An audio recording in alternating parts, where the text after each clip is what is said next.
This 1952 Ferrari 212/225 Barchetta embodies every characteristic that makes a car valuable. It is a one of a kind. Only one of these was ever built. It was delivered new to the Ford Motor Company. It was in the styling studio at Ford when they were conceiving the 1955 Thunderbird. The car wears its original paint. It has only about 12,000 miles on it. All the components are original and they look it, which is a very desirable characteristic. That way you can see signs of gentle use. You can know that what you're getting is something that is beyond authentic. It's the real thing. Some interesting special features about this car are that it's the last Barchetta ever built. Now, Barchetta means little boat in Italian. And the earliest Barchetta was built in the late 1940s, about 1948. And it was an ideal body style for racing because there was no weather protection. It embodied no weather protection. All you got was a short windshield. You didn't get roll-up windows. You didn't get windshield wipers. You certainly didn't get a top. But what you got was a car that was long for its type, lithe, and very aggressive. This car, when it was delivered to Ford, was reportedly seen by Harvey Firestone.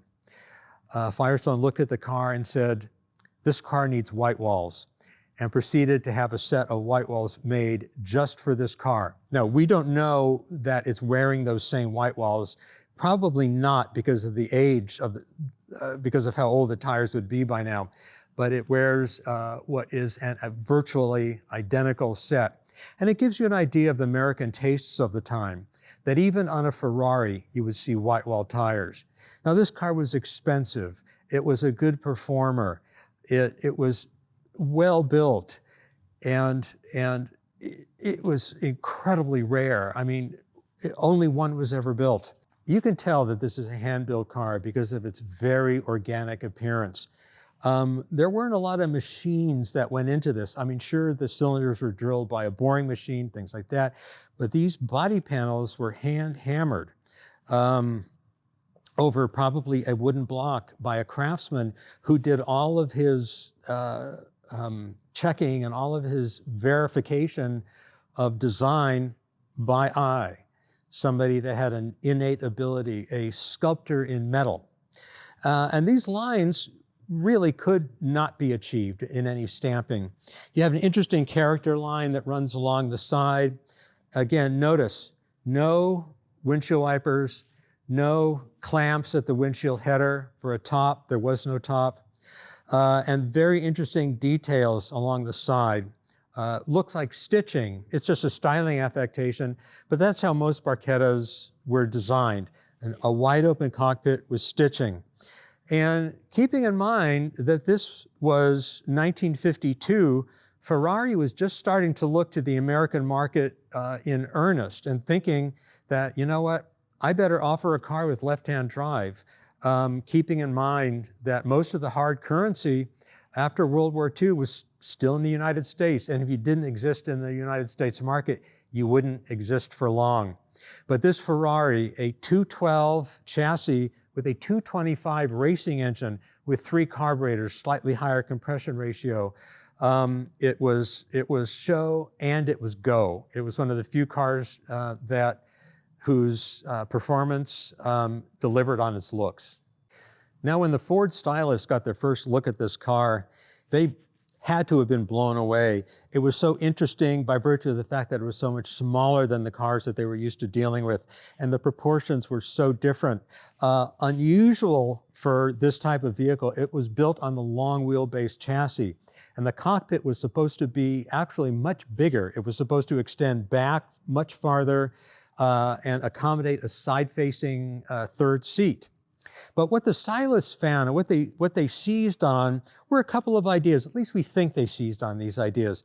If you look at the grille, it's got an egg crate grille. The 1955 Thunderbird had an egg crate grille, or a grille that very much resembled this. Some people say that the Touring Superleggera badge inspired the Thunderbird badge. Who's to say?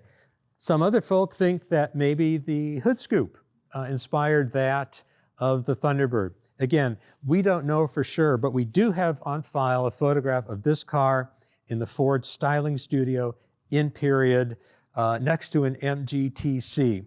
So we know that the Ford styling people were considering this car when they conceived the Thunderbird. Something that this car has individually that so many cars of its type don't is originality. The paint is original. All the components are original. You open up the trunk and you can even see the carpeting that lines the trunk is original. Anything is only original once.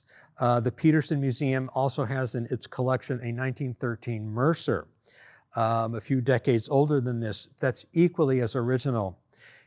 These are the kinds of things that give the collector, the enthusiast, the driver, the most authentic motoring experience possible. The closer that you can get to something original, the more authentic it's going to be for you. Thank you everybody for watching. Be sure and hit the like button and subscribe.